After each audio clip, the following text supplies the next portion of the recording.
తాకట్లో ఉన్న మీ బంగారం ఈ రోజు ఎంత ధర చేస్తుందో కొమ్మూరి గోల్డ్ వాళ్ళకి కాల్ చేస్తే ఫ్రీ గోల్డ్ కాస్ట్ చెక్ చేసి చెప్తారు. శ్రీమాత్రే నమః. సుమన్ టీవీకి స్వాగతం. నేను గీతాంజలి. ఇవాళ మనతో పాటు ఉన్న అతిథి శ్రీ శ్రీ శ్రీ ఆనంద శివకామేశ్వరి సన్నిధానం పీఠాధిపతులు శివకామేశ్వరి ఆనందమయ్య అమ్మ. అమ్మతో మాట్లాడదాం. అమ్మ నమస్కారం. శ్రీమాత్రి నమః. అమ్మ, ఒక ప్రశ్న సందేహంగా ఉండిపోయిందనమాట. రాబోతున్నటువంటి ఆషాఢ అమావాస్య, ఆ రోజు గ్రహణం ఉందని అంటూ ఉన్నారు.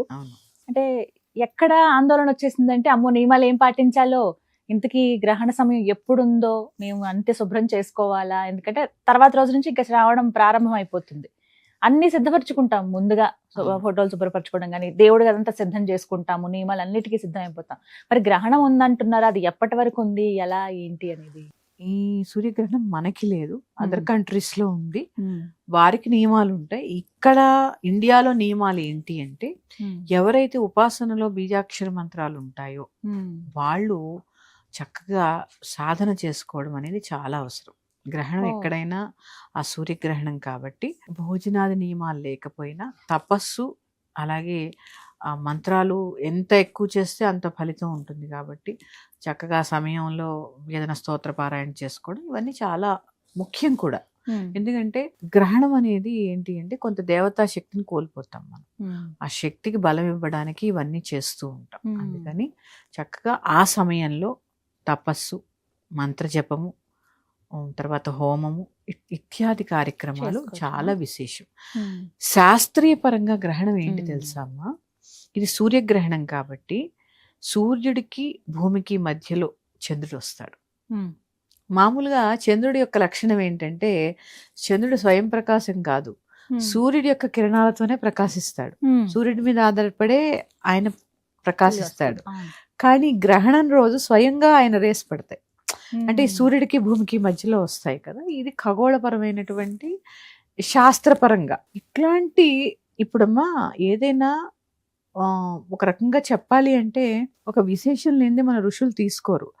ఆ సమయంలో ఎప్పుడు పడేటటువంటి చంద్రకిరణాలకి ఇప్పుడు పడేటటువంటి చంద్రకిరణాలకి భేదం ఉంటుంది. దీనివల్ల అన్నం అరగడకపోవడము, గర్భిణీ స్త్రీలకి కొన్ని రకాలైనటువంటి ఆ రేస్ పడితే వచ్చే ఇబ్బందులు, ఇవన్నీ మనకి గ్రహణ సమయంలో ఆహారం తినద్దని. మామూలుగా కూడా చూడండి, రోకలు ఇలా పెడితే నిలబడుతుంది, మనం కొట్టిపారేయడానికి లేదు, మరి అది ఎందుకు నిలబడుతుంది అంటే చూడండి. అందుకని ఏంటి అంటే, ఇక్కడ మన ఇండియాలో ఉన్న వాళ్ళు మాత్రం జపాది కార్యక్రమాలు చేసుకోండి. అదర్ కంట్రీస్ లో ఉన్న వాళ్ళు ఖచ్చితంగా నియమాలు పాటించండి. గ్రహణ సమయం తెలుసుకోండి, మీ సమయాన్ని బట్టి. గర్భిణీ స్త్రీలు నియమం పాటించండి, ఆహారం తినవద్దు. గర్భిణీలు కూడా చక్కగా నీళ్లు తాగద్దు. ఏదో ఒక జపం చేసుకోండి. చక్కగా దర్భ పక్కన పెట్టుకుని నిద్రపోండి. తర్వాత అక్కడ కూడా ఏంటంటే, ఆ గ్రహణ సమయంలో ఆహారం వండుకోవడం కానీ, భుజించడం కానీ ఇలాంటివి చేయొద్దు. ఎందుకంటే అరగదంటే, ఇప్పుడు చద్దన్నం తింటే కొంచెం బద్ధకంగా ఉంటుంది.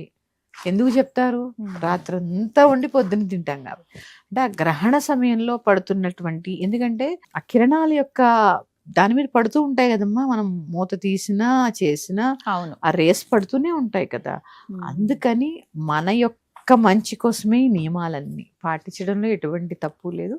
చక్కగా కూడా పాటించండి. తర్వాత భగవంతుడికి దగ్గరగా ఉండండి. గ్రహణం అంటే సరికి భయపడుతూ ఉంటారు. మామూలుగా పండగ అంటే మనం చాలా రకంగా చాలా హడావిడి చేస్తూ ఉంటాం. హడావిడి చేయనటువంటి పండగ గ్రహణం. ఎందుకంటే అనుష్ఠానానికి చాలా సమయం దొరుకుతుంది. 1-2 గంటలు చక్కగా ఒకటే మంత్రాన్ని అట్లా జపం చేసుకుని చక్కగా ఆ పునశ్చరణ చేసుకోవడానికి చాలా వీలైనటువంటి పండగ ఈ గ్రహణం. అందుకని భయపడకుండా ఉన్నంతలో చక్కగా నియమాలు పాటిస్తూ, పట్టు స్నానం, విడుపు స్నానం కొంతమంది మధ్యలో కూడా చేస్తూ ఉంటారు. ఇట్లా చేస్తూ ఆ జపతపాది కార్యక్రమాలు చేసుకోవడము.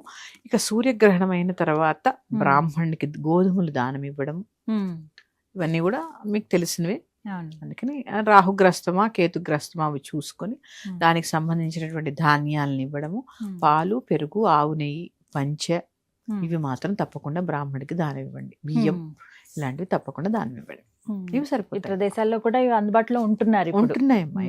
ఎక్కడైనా ఉంటున్నాయి. అక్కడ కూడా దేవాలయాలు ఉంటాయి. చక్కగా ఒక బ్రాహ్మణ్ణి పిలిచి ఇచ్చుకోండి. ఇవన్నీ కూడా పరిగణలోకి తీసుకుని చక్కగా ఈ గ్రహణాన్ని ఆధ్యాత్మిక పండగగా తపస్సు కోసము, తర్వాత స్తోత్ర పారాయణల కోసం వినియోగించుకోవడం. హడావిడి లేని పండగ గ్రహణం. చాలా చక్కగా వివరించారమ్మా మీరు చెప్పినట్టుగా. అంటే చాలా మంది ఇప్పుడు మంత్రం తీసుకుని ఉన్నారు, వాళ్ళైతే ఖచ్చితంగా చేయాలి. జపం చేసుకోవాలి. చేయాలి. మనకి అర్ధరాత్రి అవుతుంది కదమ్మా. అవును, మనకైతే మనకి రాత్రి అవుతుంది. ఇండియాలో కానీ రాత్రి రాత్రి అయినా అవుతుంది. కూడా అమ్మ ఉమ్. పట్టు స్నానం చేయాలి.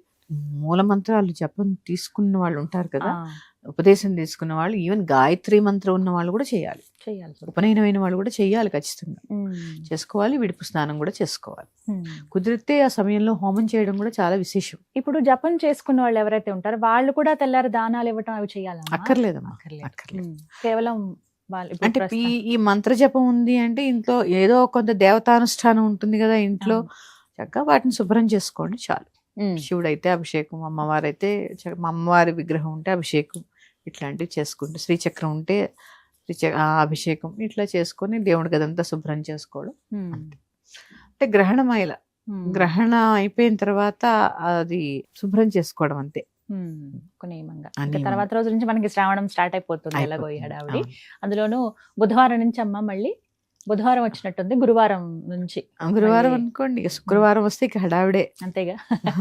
చక్కగా వివరించారమ్మా, సందేహాలు అయితే తీరిపోయాయి. ధన్యవాదాలు. శ్రీమాత్రి నమః.